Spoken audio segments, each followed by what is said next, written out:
সোনামাকে রেখে দোকানে গিয়েছিলাম আর 3টে গিফট নিয়ে এসেছি বন্ধুরা। 3টে গিফটের মধ্যে কিন্তু অনেক কিছু আছে, তো কোনটার মধ্যে কী আছে সোনামা কোনটা তোলে চলো দেখে নেওয়া যাক। চলো ডাকি, এই সোনামা কোথায় গেলি রে? এদিকে এদিকে এদিকে এদিকে এদিকে এদিকে। কি করছো তুমি? খেলছি বাইরে। তোমাকে তো বলেছিলাম ঘরে বসে থাকো। বাইরে খেলছি তাই।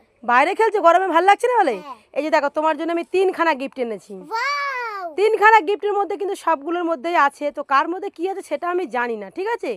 তো তুমি এর মধ্যে একটা তুলবে, যে কোনো একটা তুলবে, তার মধ্যে তোমার ভাগ্যটা কি হয় দেখা যাক। তো চলো তুমি তোলো। তো আমি একটু এরম করে দিলাম, তো এবার তুমি তোলো। তুলো, ওইটাই ওইটাই কনফার্ম। খুলো না। ও মা, কি পেয়েছো দেখি, কি পেয়েছো? টাকা। বন্ধুরা দেখো, দুশো সোনা টাকাও পেয়েছে, তার সাথে পেয়েছে গিফট। 20 টাকা পেয়েছে, তার সাথে পেয়েছে গিফট। তাই তো 20 টাকাটা খুলে দেখাও, খুলে দেখাও। দেখো টাকা টাকা, হ্যাঁ, তারপরে হ্যাঁ। দেখো খাবার। খাবার আবার গার্ডার, তাই তো? বাবা, চুল বাঁধার জন্য 200 সোনা গার্ডারও পেয়ে গেল, আর তার সাথে পেয়ে গেল 20 টাকা। তো তুমি খুশি তো? অনেক খাবার পাবো এতে। হ্যাঁ হ্যাঁ, খুশি? তুমি খুশি তো? হ্যাঁ, খুব খুশি। তাহলে 20 টাকা নিয়ে খাবার কিনতে যাবে, হ্যাঁ? হ্যাঁ। তো বন্ধুরা দেখো, 200 সোনা গিফটের মধ্যে থেকে একটা গিফট তুলে খাবার পেয়ে গেল, কত খুশি। দেখো তোমাকে দেবো না টাকা। আমাকে দেবে না, আমাকে দিতে হবে না।